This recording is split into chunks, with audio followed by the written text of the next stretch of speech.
Magandang araw po sa inyo lahat.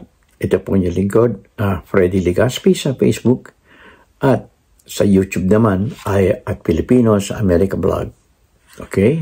Ulitin ko po sa YouTube at Filipinos America Blog. At kung hindi pa kayo nakapag-subscribe, paki-subscribe lang po.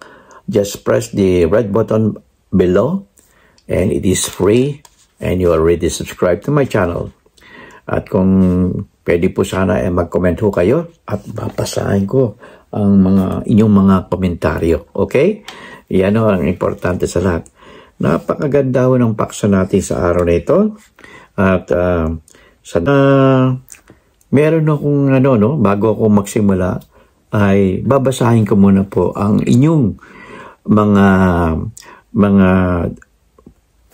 yung ilang mga komentaryo. Comment nyo sa mga video ko. Ito po. Tungkol kay Robin Padilla kasi ang topic natin ngayon today is Robin Padilla. Si at Florante Paz 4016 nagkomento mga 29 minutes ago. Si Robin kay Sara Duterte. Halata naman po eh. Kaya pabor sa China. O kaya si Sara ho, pabor sa China yan. Kasama ni Bongbong Marcos, ni Presidente, pero kasi ano yan eh. Kaya nga nakikipag alyansa sa China eh. Kasi yung dalawang mag-ama. Halatang halata naman ho yan. Kaya ito po ang ni Florante Paz. Yan po ang sabi ni Florante Paz. Pari-parihas sila pro-China. Kaya sa susunod na eleksyon, alam na kung sino ang tagapagtanggol ng China. Totoo naman po yan. So ito ay tagapagtanggol ng China, ang mga Duterte at itong si Robin Padilla. Ang sabi naman ni at Hector Tinga 4219, hindi kay BBM, hindi kay Sara, sa China siya. Ayan si Senator Padilla. Kakampi. Spokesman siya ng bansang China, tagapagtanggol ng China. Yan po si Senator Robin Padilla. Ito po naman po ang isa sa mga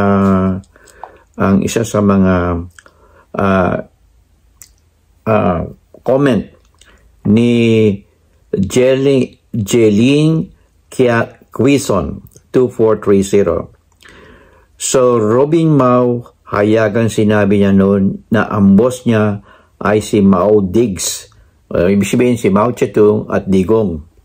At hindi ang mga Pilipino. Kaya wag nang iboto yan. Wag na iboto si Robin Padilla. Ito naman si Jeline Quizon. Tama ka sir sa mga sinabi mo. Si Robin Mao ay hindi magiting kundi traidor. Naku talaga. Traidor. Kaya sana lahat ng mga Duterte at mga alipores niya ay mga pro-China, huwag niyong iboto muli. Yan, huwag niyong iboto muli. Kahit si Sara, huwag na iboto yan sa national position. Doon na lang siya sa lugar nila, sa Davao. Yan. Yan lang ang ilan sa mga nag-comment sa araw na ito. Okay? At ito ay mag-umpisa na tayo ngayon.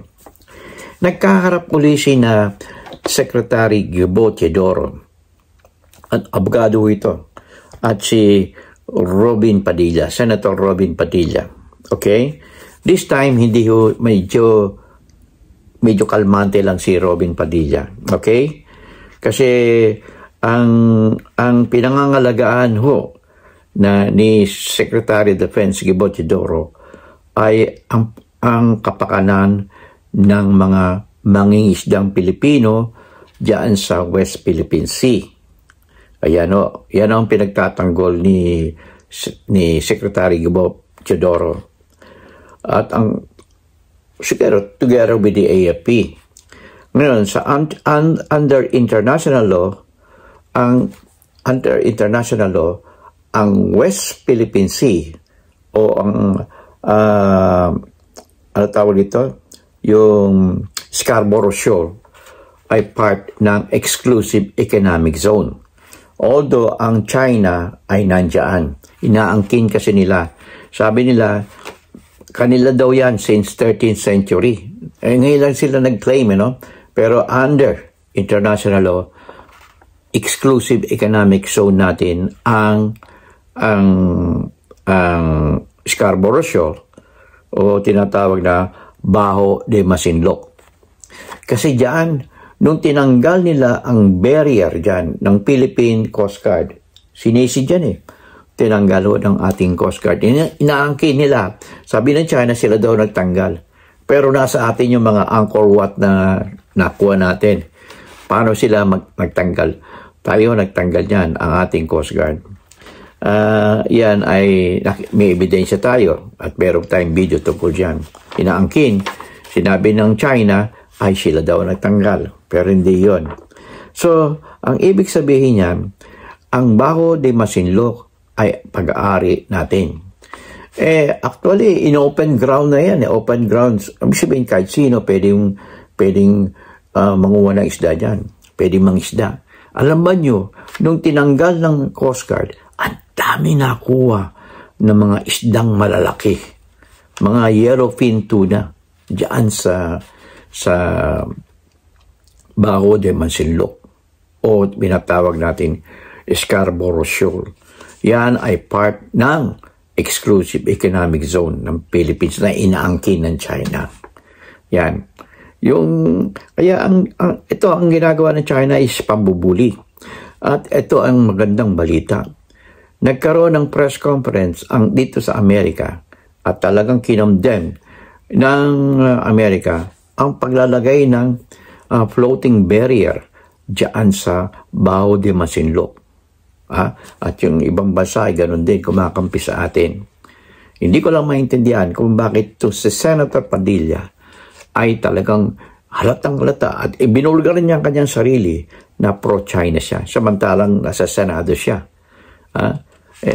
Hindi pala siya sa Pilipinas naglilingkod. Anong ginagawa niya sa Pilipinas? As Senate President, as Senate member of the Senate. Di ba? Yan At ang isa pa, kung bakit pinagtatanggol ni Secretary Gibo Teodoro na wag magalawang. Sabi nga ni Presidente Marcos, never an inch I can get or give to China. Unlike the dating Presidente Duterte, come on, make us a province of China. Di ba? Sinabi ni Duterte yan, ni Digong Duterte. Sige, come on, pasok kayo.